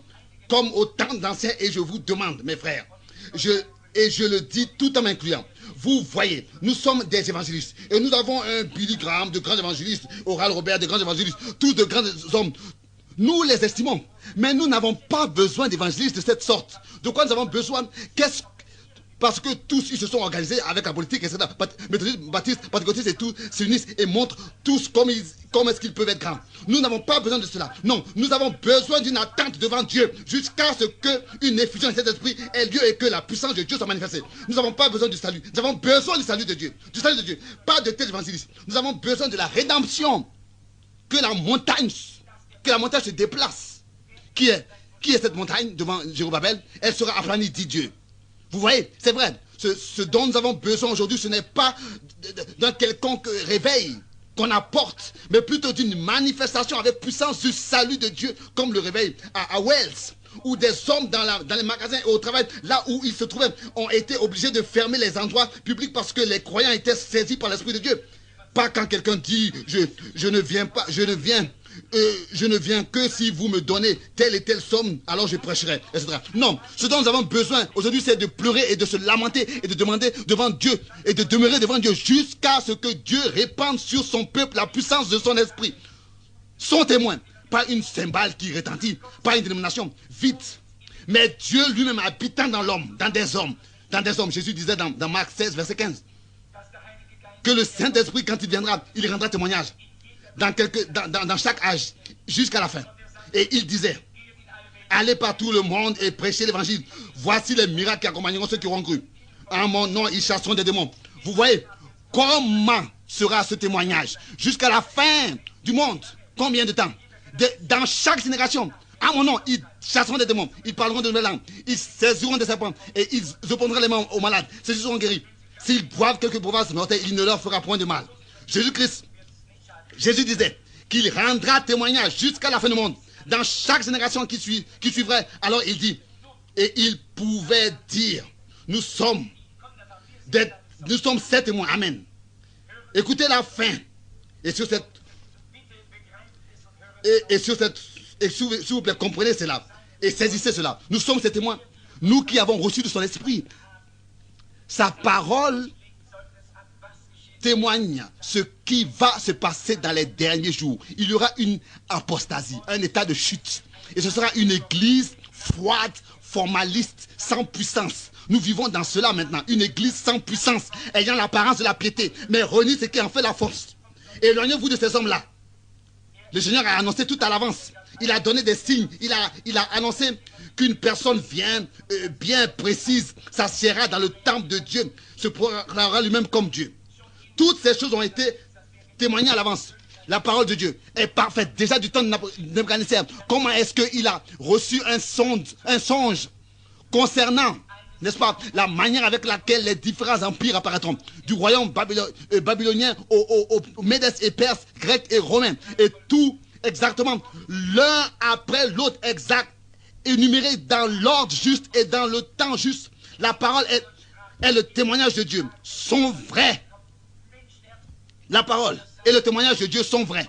Et Dieu dit dans les derniers jours, ce sera des jours mauvais et terribles. Le cœur des hommes défaillira de peur devant les choses qui arriveront. Parmi les nations, ce sera la confusion. Des hommes vont s'élever et des personnes renommées vont avoir la parole. Et il ne restera plus qu'une apparence de piété. Renier ce qui en fait la force. Ils seront que membres de l'église. Tout cela a été annoncé à l'avance.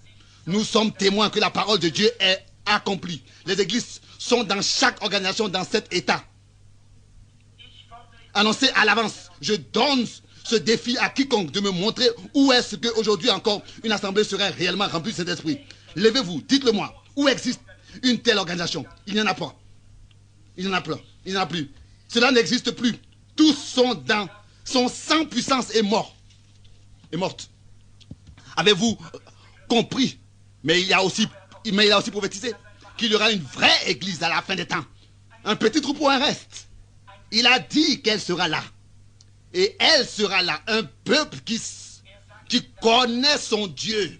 Et ils expérimenteront de grandes choses dans les derniers jours. Il a dit que la lumière du soir apparaîtra. Le prophète l'a dit. Le vrai témoin de Dieu l'a dit. Il y aura la lumière au temps du soir. Qu'est-ce que c'est? La même lumière qui avait apparu le matin.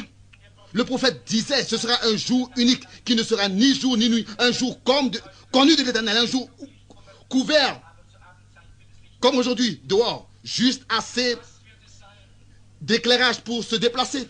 Mais vers le soir, la lumière paraîtra. Qu'est-ce que ce sera?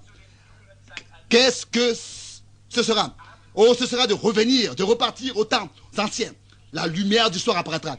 Il disait qu'il y aura un prophète dans la fin des temps, au dernier jour. Cela est écrit dans Malachie. Il a donné comme signe le temps de Lot.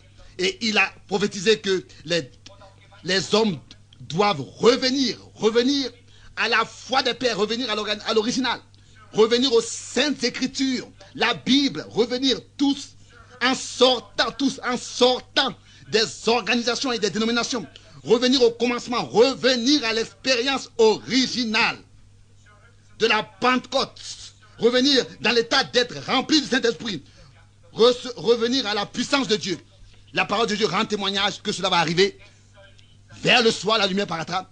Nous trouverons sûrement le sentier qui mène à la gloire. Cela est dans le chemin, dans le baptême, être enseveli dans le nom précieux de Jésus. Jeunes et vieux, répentez-vous de vos péchés. Le Saint-Esprit établira alors sûrement sa demeure. La lumière du soir a apparu. C'est vrai que Dieu est Christ. Que Dieu et Christ sont la même personne. Oh Dieu, que tu puisses rendre témoignage de cet esprit. Le Saint-Esprit vit en nous. Jamais il s'identifiera à une organisation. Jamais il est Dieu. Il est contre l'organisation. Et l'Esprit de Dieu reviendra toujours dans l'état qui existait au commencement. Revenir au commencement, revenir à l'original, revenir dans l'état primitif dans lequel ces choses étaient arrivées. Baptiser exactement comme ils ont baptisé. recevoir l'Esprit de Dieu exactement de la même manière qu'ils l'ont reçu, enseigner la parole telle qu'ils l'ont enseignée, avoir les mêmes pensées sur l'organisation qu'ils avaient au commencement,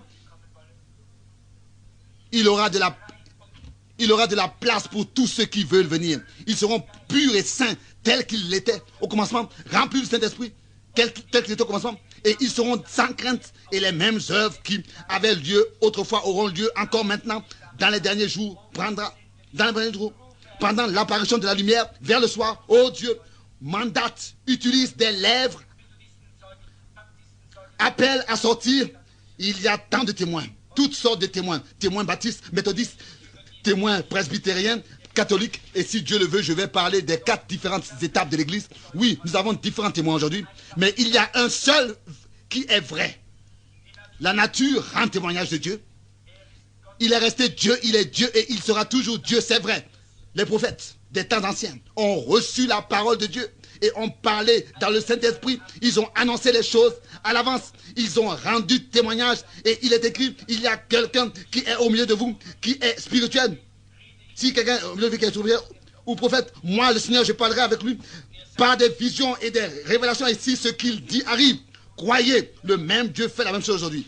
Nous voyons la même chose aujourd'hui. Aujourd'hui, il parlait de la lumière qui apparaîtra vers le soir, une restitution. Quelqu'un apparaîtra par le ministère duquel le cœur des enfants sera ramené au cœur des pères avant que le jour du Seigneur n'arrive, terrible et redoutable, qui brûlera comme un jour. Vous voyez, les bombes atomiques, elles sont en train d'être préparées. La Russie fait sa part, les autres aussi. Et aujourd'hui, ces bombes sont plus dangereuses que celle qui a été jetée sur Hiroshima. Qu'est-ce que c'est? À l'époque, déjà, elle avait tout exterminé et ravagé à des centaines et des centaines de kilomètres. Les hommes avaient les langues et les yeux qui brûlaient et ils mouraient. Et aujourd'hui, la plus petite des bombes est 50 fois plus terrifiante et puissante que celle qui avait été jetée à l'époque sur l'Hiroshima. De l'Hiroshima. Qu'est-ce qui va arriver alors? Je vous dis, le temps est plus que là. Arriver de changer nos occupations et de sortir de l'esprit de ce monde. Oh, abandonnez vous entre les mains de Dieu. C'est la seule possibilité d'échapper. Laissez la place au Saint-Esprit pour rendre témoignage. Il est le témoin de Dieu. Courbons les têtes pour prier. Où est-ce que nous devons aller, frère Branham? À qui nous devons tourner? Nous croyons que la parole est vraie. Nous la voyons, c'est vrai. Nous voyons que cela a été promis à l'avance, ce qui doit se passer. Nous voyons que tout rend témoignage. Sa parole rend témoignage. Son esprit rend témoignage. Qu'est-ce que nous devons faire, frère Branham? Oh, abandonnez-vous. Revenez en vous d'abord. Revenez des choses, sortez des choses de ce monde et abandonnez-vous dans les mains du Seigneur. Jetez-vous dans les mains du Seigneur et dites, Seigneur, remplis-moi de toi, remplis-moi de ton esprit. Laisse que ce soit lui qui rende témoignage, que ton esprit soit celui qui me conduise. Ne me laisse pas comme ça aller penser et dire, je suis un témoin, je ne dois pas faire ceci et cela. Oh, que je sois tellement rempli du Saint-Esprit que mon âme ne peut pas se tenir tranquille. Pas de fanatisme. Non, ne vous souciez de rien. Abandonnez-vous entre les mains de Dieu. Alors cela ne sera pas du fanatisme. Lors du réveil à Wells, ce grand prédicateur du réveil disait, là-bas, la seule possibilité d'échapper au fanatisme, c'est de laisser le Saint-Esprit avoir son chemin. Vous voyez, cela n'a pas besoin d'être du fanatisme, non. Il s'agit de tous les vrais enfants de Dieu, nés de l'Esprit de Dieu. Il s'agit d'un réveil, puis produit par le Saint-Esprit lui-même. Oh Dieu, envoie cela aussi sur ma petite assemblée. Envoie cela sur ton peuple qui est dans l'attente. Pendant que nous chantons ce vieux cantique. Ils étaient ensemble dans la chambre, oh, tous unis, là, dans le même lieu, quand la puissance du haut des cieux survint sur eux, et que le Seigneur alors travaillait avec eux et confirmer la parole. Oh, envoie ta puissance maintenant, Seigneur. Envoie ta puissance. C'est un cantique. Et baptise-nous tous ici. Oh Dieu, Père, de tes enfants. Et moi-même, j'ai des enfants, Seigneur. De fils et de filles. Oh Seigneur, aussi que tu puisses laisser survenir ta puissance sur eux. D'autres filles et hommes et femmes sont ici. Des jeunes et des vieux. Envoie ta puissance maintenant. Des mères et des pères sont ici. Peut-être qu'il y en a qui sont en train de mourir, ou bien sont en train de mourir. Et ils ne veulent pas comme ça passer le jour d'un seul. Oh, si nous approchons comme ça de la surface, et nous voyons que le médecin dit toutes sortes de choses, et que nous voyons que la colère s'approche, et nous voyons toutes ces choses qui arrivent. Oh, comment est-ce que les choses changeront toute une colère, nous voyons comment est-ce que la tempête menace autour de nous. Oh Seigneur notre Dieu, si nous pouvions comprendre alors si nous sommes en toi, nous sommes sauvés, nous sommes protégés de toute cette tempête. Accorde ta grâce aussi pour nos enfants et pour tous ceux que nous aimons. Pardonne-nous nos péchés, remplis chacun de ton Saint-Esprit, que nous ne soyons pas comme ça satisfaits d'être membres de l'Église et essayer d'être chrétiens par nos propres efforts, de produire quelque chose de nous-mêmes et de dire oui, j'appartiens à l'Église, etc. Et les gens pensent que je suis un chrétien, etc. Je n'ai pas le droit de faire cela, je dois plus faire cela parce que je suis chrétien. Oh Dieu, que nous puissions vraiment quitter cet esprit de pharisien. Nous ne voulons pas comme ça être des hypocrites les uns envers les autres. Oh mon Dieu, d'une certaine manière, que le Saint-Esprit lui-même puisse dire à ton peuple ce que j'essaye de dire. Je ne trouve pas de paroles pour l'exprimer. Nous ne voulons pas comme ça être pharisiens qui eux-mêmes comme ça produisent quelque chose.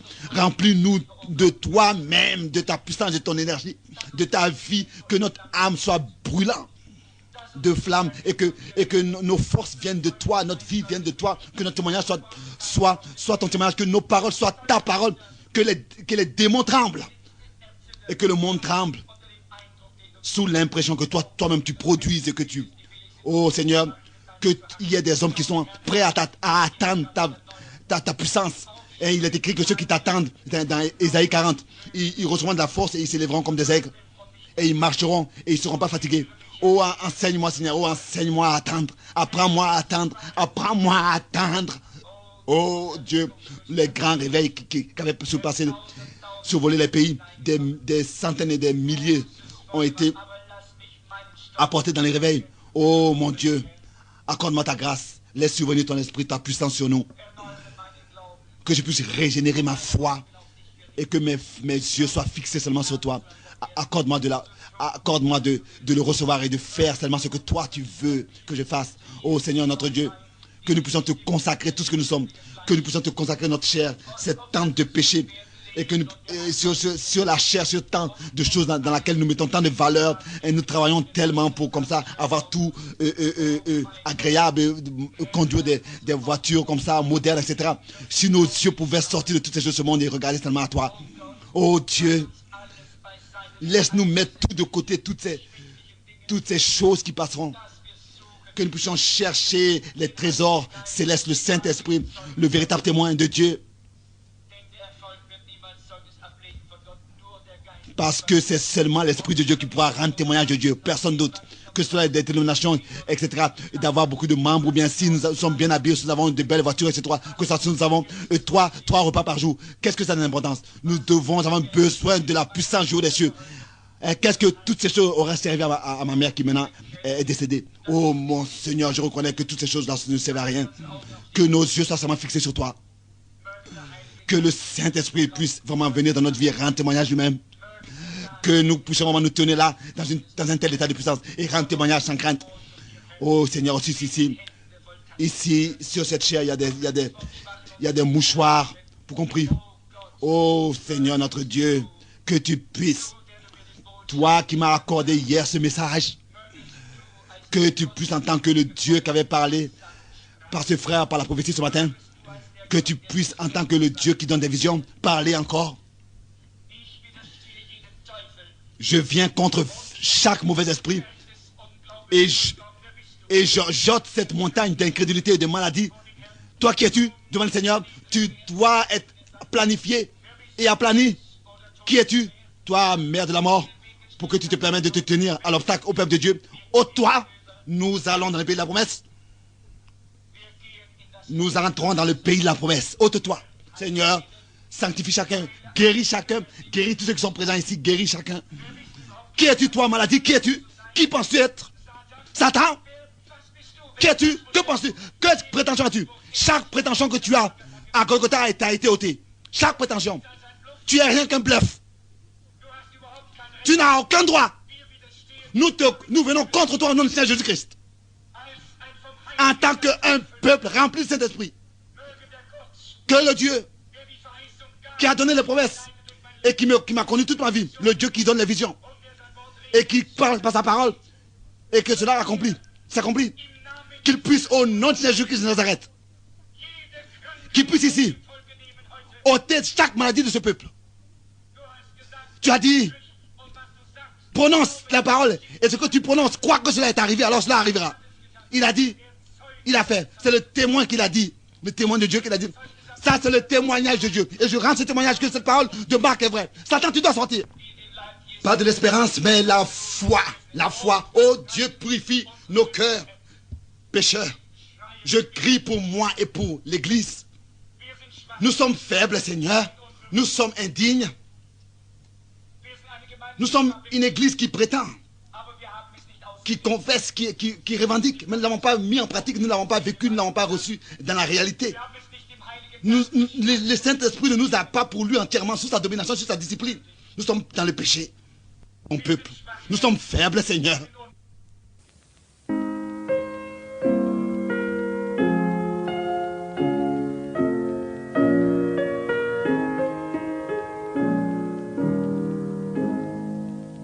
Es-tu lassé, rempli de tristesse?